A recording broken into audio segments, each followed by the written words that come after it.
Semoga antum semua dalam keadaan sehat, dalam keadaan bersemangat dan tidak lemes. Ya, baik. Assalamualaikum warahmatullahi wabarakatuh. Alhamdulillah wassalatu wassalamu ala Rasulillah wa ala alihi wasahbihi wa wala mab'ad.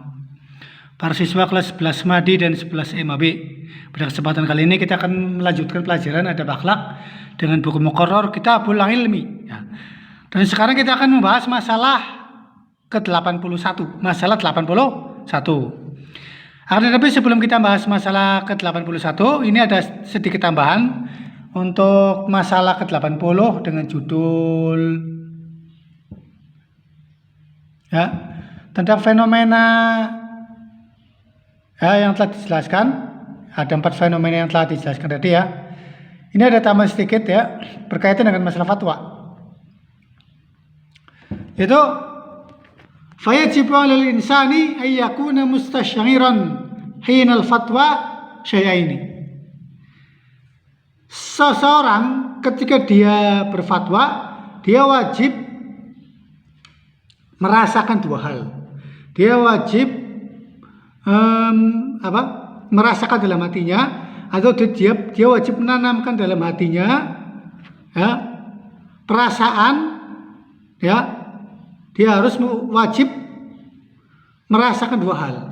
Ketika seseorang itu berfatwa, dia harus menanamkan 2 hal pada dirinya. 1, annahu yaqulu 'anillahi azza wa jalla wa 'an syariatillah.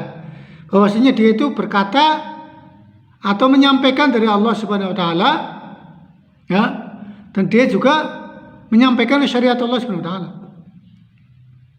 Jadi pertama dia harus merasakan bahwa dia itu berkata tentang Allah dan juga berkata tentang syariat Allah Subhanahu wa taala, sehingga tidak main-main kalau dia memiliki perasaan demikian ya. Asani yang kedua, annahu yaqulu an Rasulillah sallallahu alaihi wasallam. Dia harus merasakan bahwa dia berkata atau menyampaikan dari Rasulullah sallallahu alaihi wasallam ya. Dia harus merasakan bahwa dia menyampaikan dari Rasulullah sallallahu alaihi wasallam. Karena para ulama lianal ulama warasatul anbiya. Karena para ulama adalah pewaris para nabi ya. Karena para ulama adalah pewaris para nabi. Ya. Inilah 2 hal yang harus ditanamkan pada diri seseorang ketika dia berfatwa ya. Ini tadi ya. 2 hal ini yang harus dipahami dengan baik ya. Ya. Kemudian kita akan membahas masalah ke-81 yaitu bahwasanya Syekh Utsaimin ditanya, "Wasuila fadilatuhu an aqsamin nas fi talabi ilmi al-kitab wa sunnah as-sahihah."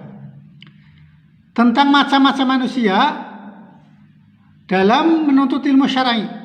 Ya.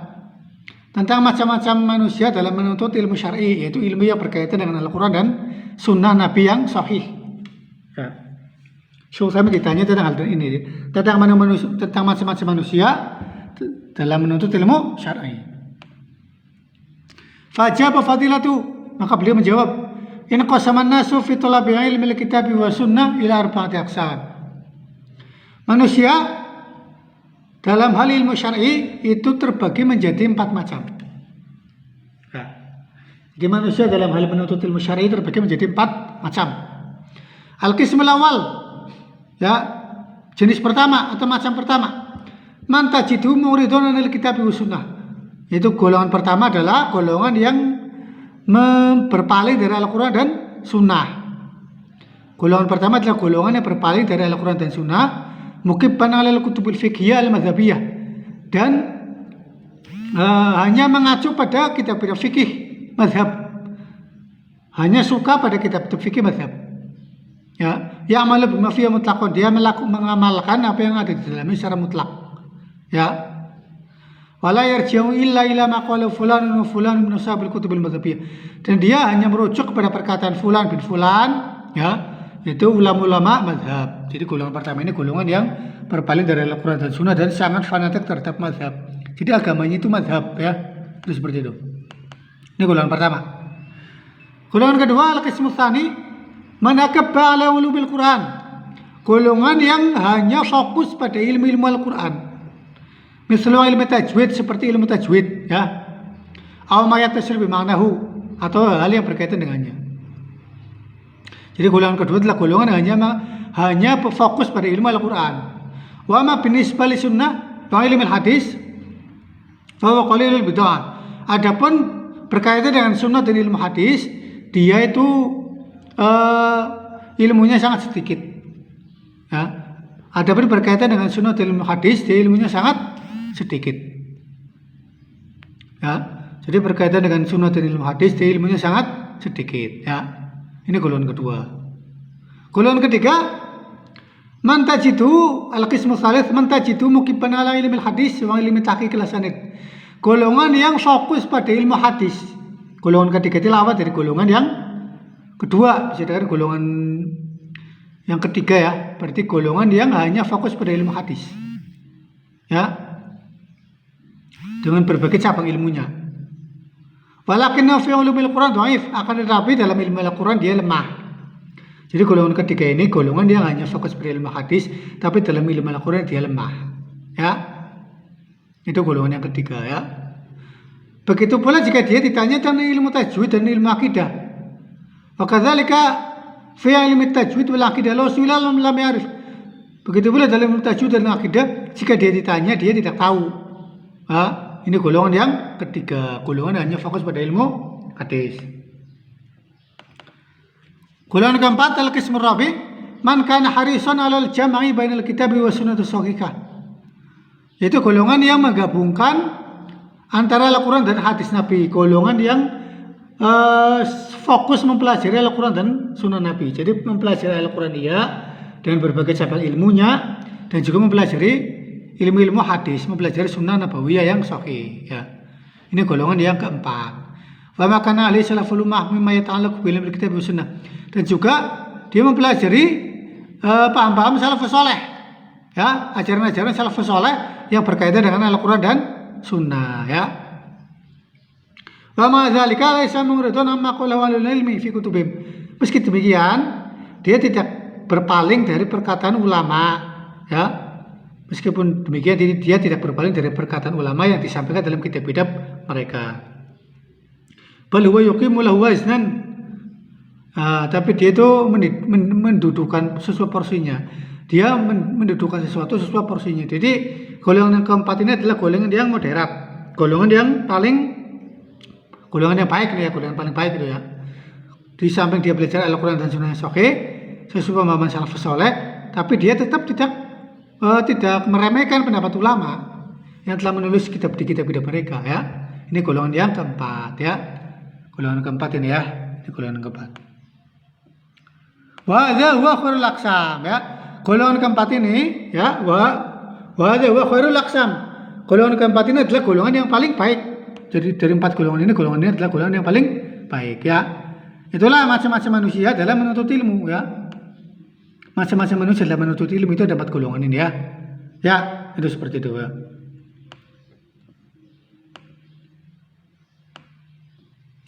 Kemudian masalah ke-82 beliau juga ditanya, beliau Syekh Utsaimin wasuila fadilatu ma qaula fadilatukum fi ba'd tullab alladzina yadrusuna min ajli al-wazifah war-ratib. Bagaimana pendapat Anda tentang sebagian penuntut ilmu yang belajar untuk mendapatkan pekerjaan dan gaji? Ya. Bagaimana pendapat Anda tentang sebagian pelajar atau penuntut ilmu yang dia belajar untuk mendapatkan pekerjaan dan gaji? Fa kadzalika ma yaf'aluhu al-ba'd min istijari man yaktubu lahum al-buhuth. Begitu pula yang dilakukan oleh sebagian pelajar yang menyewakan atau membuka jasa penulisan bahas. Jadi kalau di kuliah-kuliah di kampus-kampus itu kan ada penulisan bahas atau bahas itu kayak skripsi atau tesis atau itu paper ya, atau apa itu yang di S2 ya, yang S3 yang di tesis atau paper ya, itu ya, atau skripsi. Ini ada sekelompok orang yang membuka jasa penulisan skripsi atau penulisan tesis atau penulisan makalah dan sebagainya ya. Yaudu lahum rasail ya. Yaudu lahum rasail, atau menyiapkan risalah-risalah bagi mereka. Ayu haqiqah ba'dul kutub fa yasuluna biha ala syahadatin ilmiah, atau meneliti sebagian kitab, mentahkik, meneliti sebagian kitab sampai mereka mendapatkan ijazah ilmiah, seperti S1 ya, S2 atau S3. Bagaimana pendapat Syekh Utsaimin tentang fenomena ini ya? Belajar untuk mendapatkan gaji dan pekerjaan, membuka jasa penulisan skripsi atau makalah atau tesis ya, atau mentahkik sebagian kitab sehingga dia mendapatkan gelar ilmiah S1, S2 atau S3 ya, sampai doktor ya. Maka Syekh Utsaimin menjawab, yajibu ala talabatil ilmi ikhlasun niyyah lillah azza wa jalla. Para penuntut ilmu wajib mengikhlaskan niat hanya untuk Allah Subhanahu wa taala. Penuntut ilmu wajib mengikhlaskan niat hanya untuk Allah Subhanahu wa taala. Wa ya'taqidannahu ma qara harfan wala kalimatan ya wala tamassafatan fil al-masyari' illa wa yuqarribu ila Allah. Dan dia harus meyakini bahwa yang dia baca, baik itu huruf atau kalimat ya, dalam ilmu syar'i itu dalam sarana untuk mendekatkan diri kepada Allah Subhanahu wa taala. Ya. Nah, ada ya seperti itu ya. Walakin kaifa yumkinu yanfi taqarrub ila Allah taala bi talabil ilm. Tapi bagaimana bisa mendekatkan diri kepada Allah dengan menuntut ilmu? Maka jawab Syekh Utsaimin, yumkinu dzalika, bisa saja, bisa. Dan Allah amar bihi, karena Allah menyuruh demikian. Ya. Wallahu wa idza amara bi syai'in fa'alahu fa'al insan imtithalan li amrillah fatilka ibadatullah.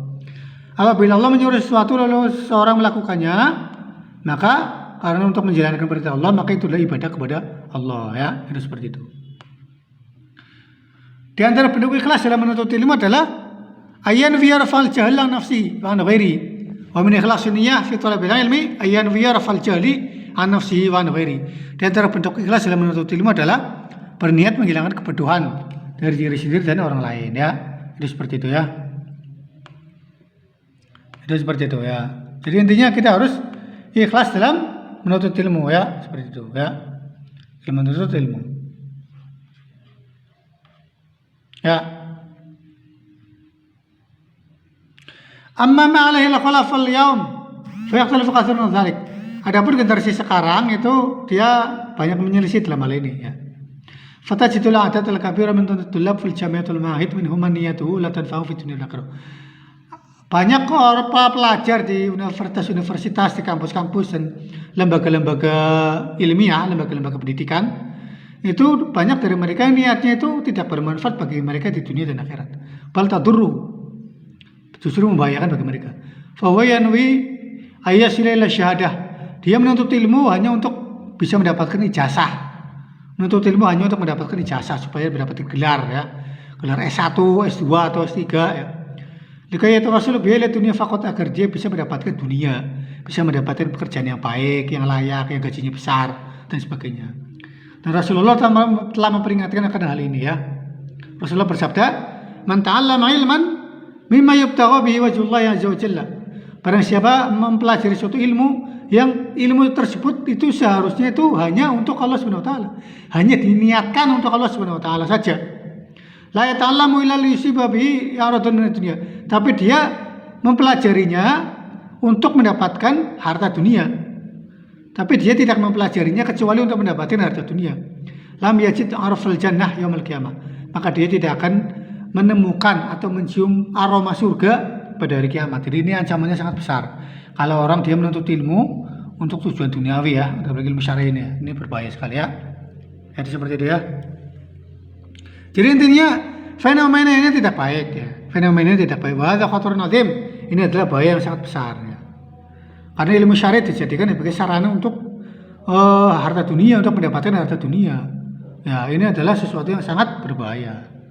Ya. Begitu pula orang yang mentahqiq kitab hanya untuk mendapatkan gelar dan sebagainya ya. Ini juga tidak baik. Akan tetapi tidak apa-apa jika seseorang minta bantuan kepada orang lain, menurut Syekh Utsaimin ini ya, untuk supaya bisa membimbingnya, supaya bisa dia menulis tulisan yang baik. Akan tetapi jika seluruh tulisan tersebut berasal dari tulisan orang lain, maka ini tidak dibenarkan ya. Ini tidak dibenarkan ya. Semoga kita semua diberi keikhlasan dalam menuntut ilmu ya, dan semoga kita mendapatkan ilmu yang bermanfaat ya. Demikianlah pelajaran adab akhlak pada kesempatan kali ini ya. Semoga bermanfaat. Kita sudah membahas masalah ke-81 dan ke-82 ya. Kita akhiri kafaratul majlis. Subhanakallahumma wa bihamdika asyhadu an la ilaha illa anta astaghfiruka wa atubu ilaik. Assalamualaikum warahmatullahi wabarakatuh.